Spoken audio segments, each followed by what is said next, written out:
Welcome to this silent and holy night. It is good for us to be together as we hear again this story. I invite you to rise in body or spirit for the greeting that we may give to one another. God is light, in whom there is no darkness at all.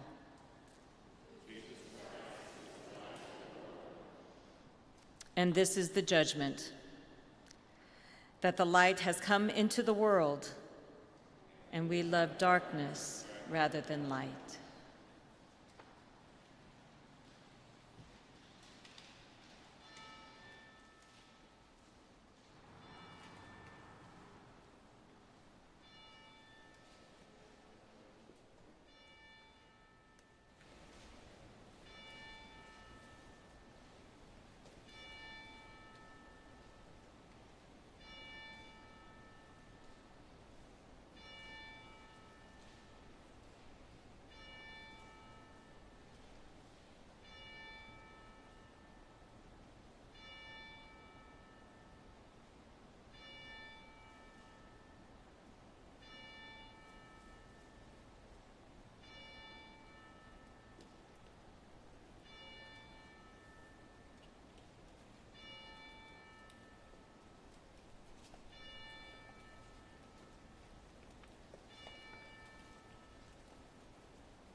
invite you to be seated.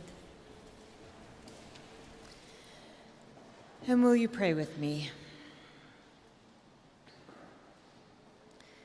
Tonight, let all stand still in silence and sorrow. Stars and moon, be still. Earth, be still. Silence the creatures, land the birds, and calm the sea. For, O God of creation, your holy Son is on the cross, and all of creation swallows grief whole. Tonight, let all stand still in silence, in sorrow. Follower and friend, be still. Saint and sinner, be still. Quiet the hunger pains that carry on. Leave the wounds open to bleed. For, O Christ, your body weakens on the cross, yet our thirst for you has not been quenched. Tonight, let all stand still in silence, in sorrow, still the dreams and visions, still the words of truth and prophecy. There is nothing to do, nowhere to go, no one here. For, O Holy Spirit, your movement ceases while life ends. Tonight, let all stand still in silence, in sorrow, and watch. Wait still. Amen.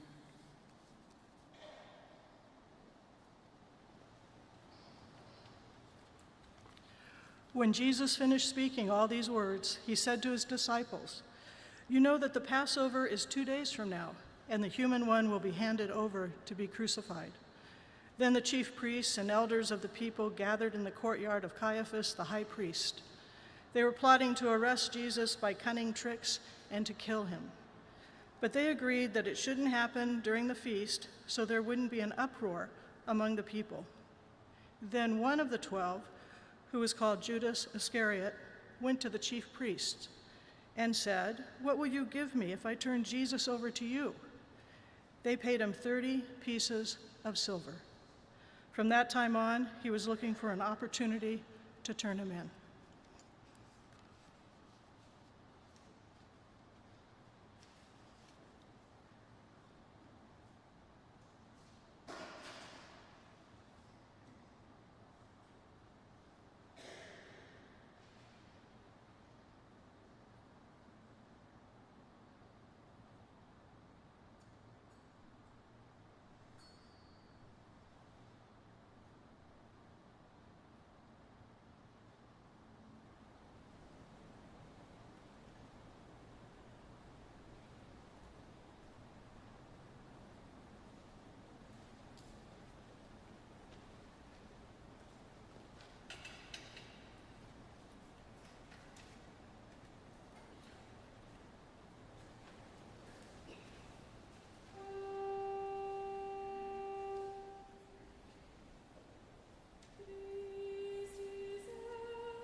On the first day of the festival of unleavened bread, the disciples came to Jesus and said, "Where do you want us to prepare for you to eat the Passover meal?"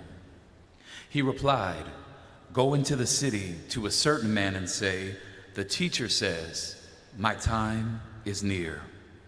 I'm going to celebrate the Passover with my disciples at your house.'" The disciples did just as Jesus instructed them. They prepared the Passover. That evening, he took his place at the table with the 12 disciples. As they were eating, he said, "I assure you that one of you will betray me." Deeply saddened, each one said to him, "I'm not the one, am I, Lord?" He replied, "The one who will betray me is the one who dips his hand with me into this bowl. The human one goes to his death just as it is written about him. But how terrible it is for that person who betrays the human one. It would have been better for him if he had never been born." Now Judas, who would betray him, replied, "It's not me, is it, Rabbi?" Jesus answered, "You said it." While they were eating, Jesus took bread, blessed it, broke it, and gave it to the disciples and said, "Take and eat. This is my body." He took a cup, gave thanks, gave it to them, saying, "Drink from this, all of you. This is my blood of the covenant, which is poured out for many, so that their sins may be forgiven. I tell you, I won't drink wine again until that day when I drink it in a new way with you in my Father's kingdom." Then after singing songs of praise, they went to the Mount of Olives.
Then Jesus said to his disciples, "Tonight you will all fall away because of me.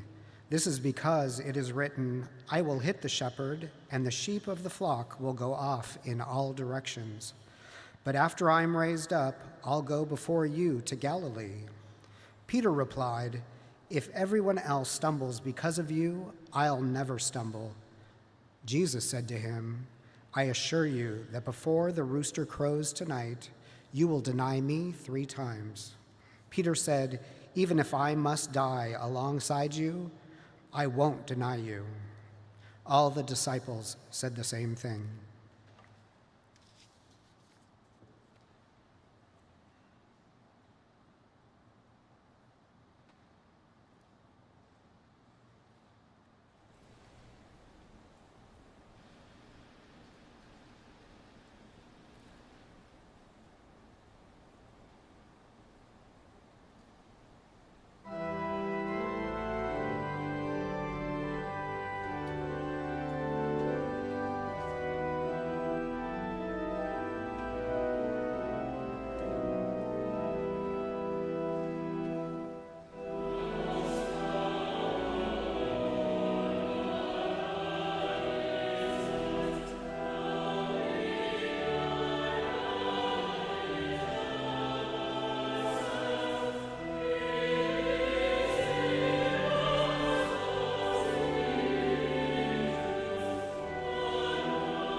Then Jesus went with his disciples to a place called Gethsemane. He said to the disciples, "Stay here while I go and pray over there." When he took Peter and Zebedee's 2 sons, he began to feel sad and anxious. Then he said to them, "I'm very sad. It's as if I'm dying. Stay here and keep alert with me." Then he went a short distance farther and fell on his face and prayed, "My Father, if it's possible, take this cup of suffering away from me. However, not what I want, but what you want." He came back to the disciples and found them sleeping.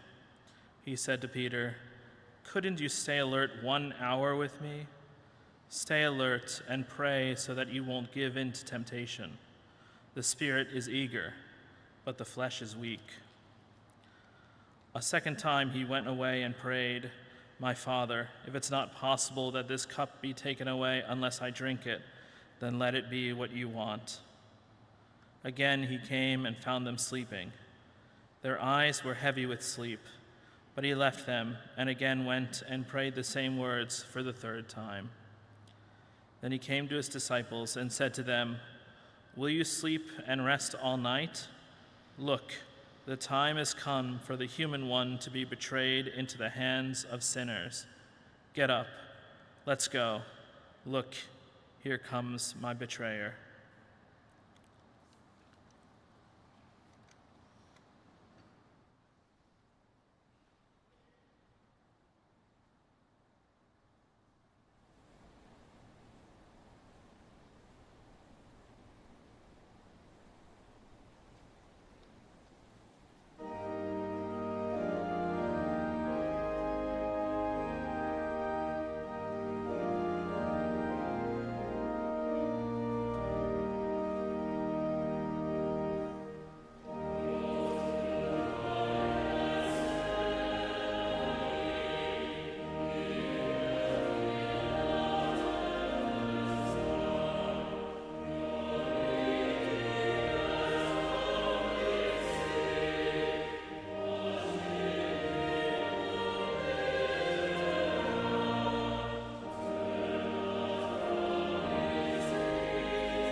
While Jesus was still speaking, Judas, one of the 12, came. With him was a large crowd carrying swords and clubs. They had been sent by the chief priests and elders of the people. His betrayer had given them a sign, "Arrest the man I kiss." Just then he came to Jesus and said, "Hello, Rabbi." Then he kissed him. But Jesus said to him, "Friend, do what you came to do." Then they came and grabbed Jesus and arrested him. One of those with Jesus reached for his sword. Striking the high priest's slave, he cut off his ear. Then Jesus said to him, "Put the sword back into its place. All those who use the sword will die by the sword. Or do you think that I'm not able to ask my Father, and he will send to me more than 12 battle groups of angels right away? But if I did that, how would the scriptures be fulfilled that say this must happen?" Then Jesus said to the crowds, "Have you come with swords and clubs to arrest me like a thief? Day after day I sat in the temple teaching, but you didn't arrest me. But all this has happened so that what the prophets said in the scriptures might be fulfilled." Then all the disciples left Jesus and ran away.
Those who arrested Jesus led him to Caiaphas, the high priest.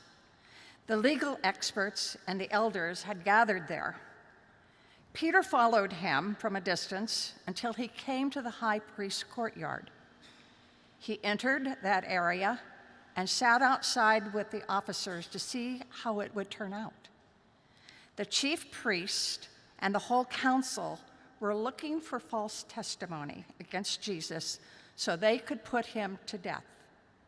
They didn't find anything they could use from the many false witnesses who were willing to come forward. But finally, they found two who said, "This man said, I can destroy God's temple and rebuild it in 3 days." Then the high priest stood and said to Jesus, "Aren't you going to respond to the testimony these people have brought against you?" But Jesus was silent. The high priest said, "By the living God, I demand that you tell us whether you are Christ, God's Son." "You said it," Jesus replied. "But I say to you that from now on, you'll see the human one sitting on the right side of the Almighty and coming on the heavenly clouds." Then the high priest tore his clothes and said, "He's insulting God. Why do we need any more witnesses? Look, you've heard his insult against God. What do you think?" And they answered, "He deserves to die." Then they spit in his face and beat him. They hit him and said, "Prophesy for us, Christ. Who hit you?"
Meanwhile, Peter was sitting outside in the courtyard. A servant woman came and said to him, "You are also with Jesus the Galilean." But he denied it in front of them all, saying, "I don't know what you're talking about." When he went over to the gate, another woman saw him and said to those who were there, "This man was with Jesus, the man from Nazareth." With a solemn pledge, he denied it again, saying, "I don't know the man." A short time later, those standing there came and said to Peter, "You must be one of them. The way you talk gives you away." Then he cursed and swore, "I don't know the man." At that very moment, the rooster crowed. Peter remembered Jesus' words, "Before the rooster crows, you will deny me 3 times." And Peter went out and cried uncontrollably.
Early in the morning, all the chief priests and the elders of the people reached the decision to have Jesus put to death.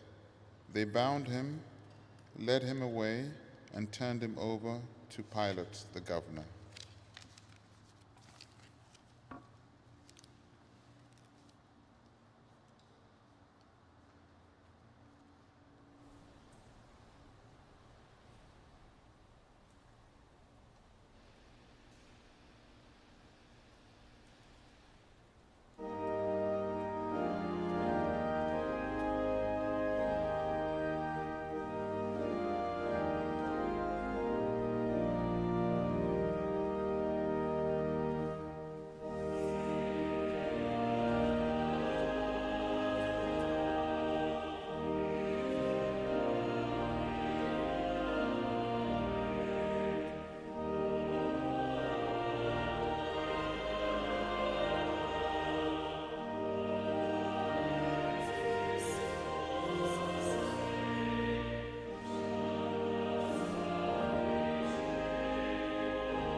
When Judas, who betrayed Jesus, saw that Jesus was condemned to die, he felt deep regret. He returned the 30 pieces of silver to the chief priests and elders and said, "I did wrong because I betrayed an innocent man."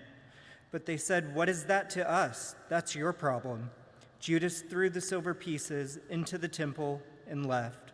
Then he went and hanged himself. The chief priest picked up the silver pieces and said, "According to the law, it's not right to put this money in the treasury, since it was used to pay for someone's life. It's unclean." So they decided to use it to buy the potter's field, where strangers could be buried. That's why that field is called Field of Blood to this very day. This fulfilled the words of Jeremiah the prophet, "And I took the 30 pieces of silver, the price for the one whose price had been set by some of the Israelites, and I gave them for the potter's field, as the Lord commanded me."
Jesus was brought before the governor. The governor said, "Are you the king of the Jews?" "That's what you say." But he didn't answer when the chief priests and elders accused him. Then Pilate said, "Don't you hear the testimony they bring against you?" But he didn't answer, not even a single word. So the governor was greatly amazed.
It was customary during the festival for the governor to release to the crowd one prisoner, whomever they might choose.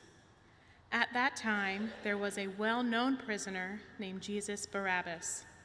When the crowd had come together, Pilate asked them, "Who would you like me to release to you, Jesus Barabbas or Jesus who is called Christ?"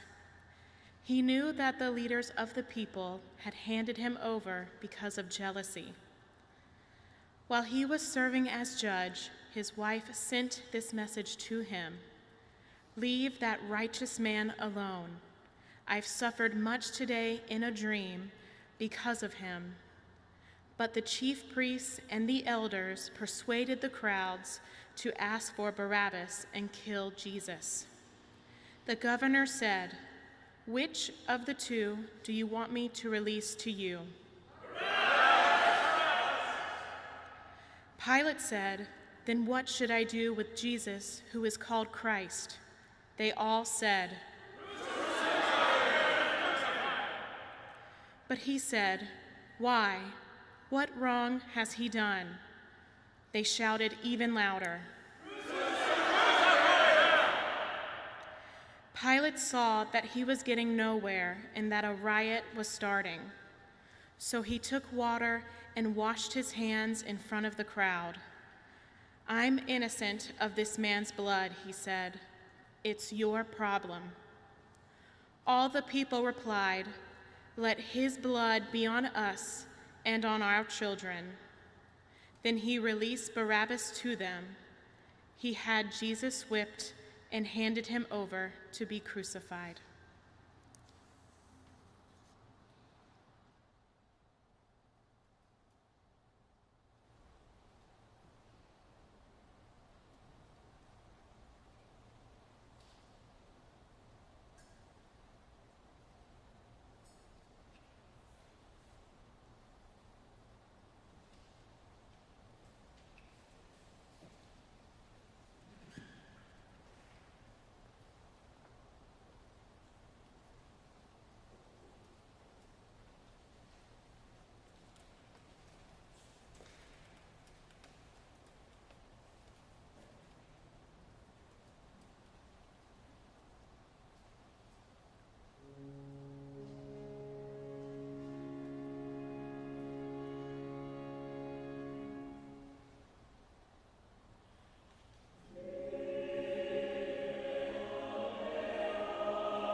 The governor's soldiers took Jesus into the governor's house, and they gathered the whole company of soldiers around him.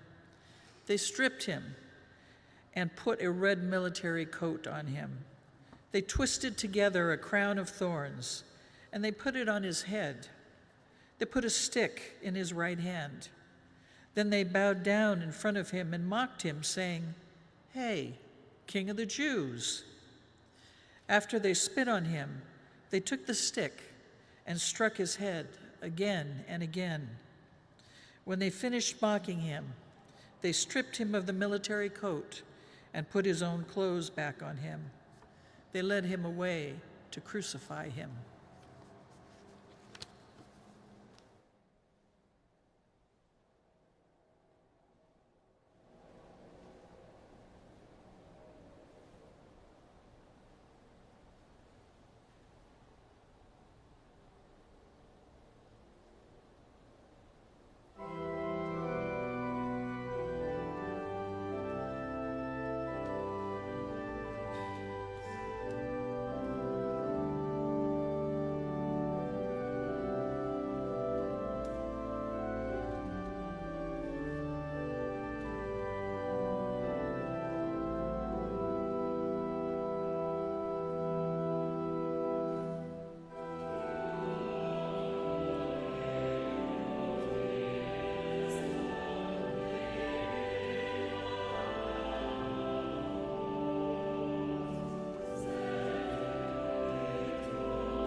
As they were going out, they found Simon, a man from Cyrene. They forced him to carry his cross. When they came to a place called Golgotha, which means Skull's Place, they gave Jesus wine mixed with vinegar to drink. But after tasting it, he didn't want to drink it. After they crucified him, they divided up his clothes among them by drawing lots. They sat there guarding him. They placed above his head the charge against him. It read, "This is Jesus, the King of the Jews."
They crucified him with two outlaws, one on his right and one on his left.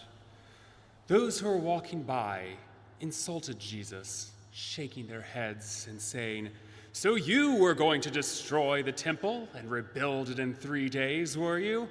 Save yourself. If you are God's son, come down from the cross."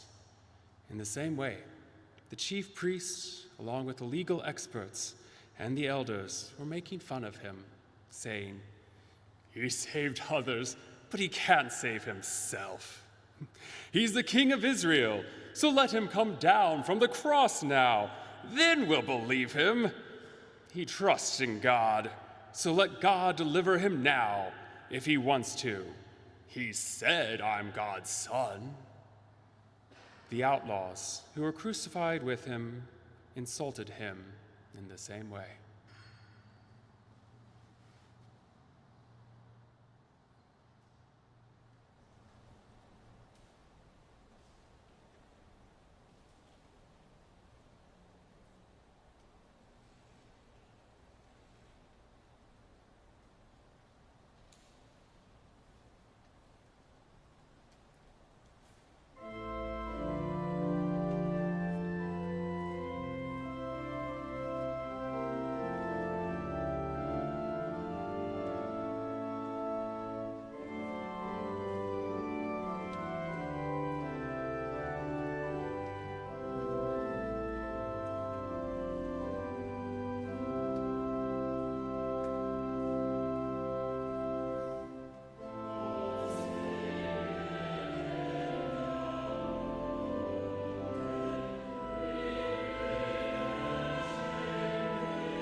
From noon until 3 in the afternoon, the whole earth was dark. At about 3, Jesus cried out with a loud shout, Eli, Eli, lama sabachthani, which means, my God, why have you left me? After hearing him, some standing there said, he's calling Elijah. One of them ran over, took a sponge full of vinegar and put it on a pole. He offered it to Jesus to drink, but the rest of them said, oh, let's see if Elijah will come and save him. Again, Jesus cried out with a loud shout. Then he died.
That evening, a man named Joseph came. He was a rich man from Arimathea who had become a disciple of Jesus. He came to Pilate and asked for Jesus' body. Pilate gave him permission to take it. Joseph took the body, wrapped it in a clean linen cloth, and laid it in his own tomb, which he had carved out of rock. After he rolled a large stone at the door of the tomb, he went away. Mary Magdalene and the other Mary were there, sitting in front of the tomb.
The next day, which was the day after Preparation Day, the chief priests and the Pharisees gathered before Pilate.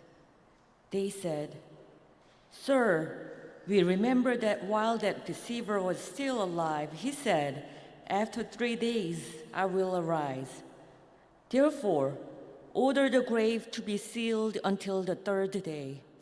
Otherwise, his disciples may come and steal the body and tell the people, 'He's been raised from the dead.'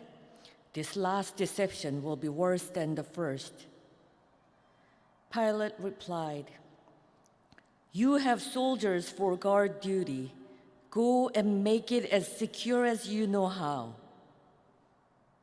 Then they went and secured the tomb by sealing the stone and posting the guard.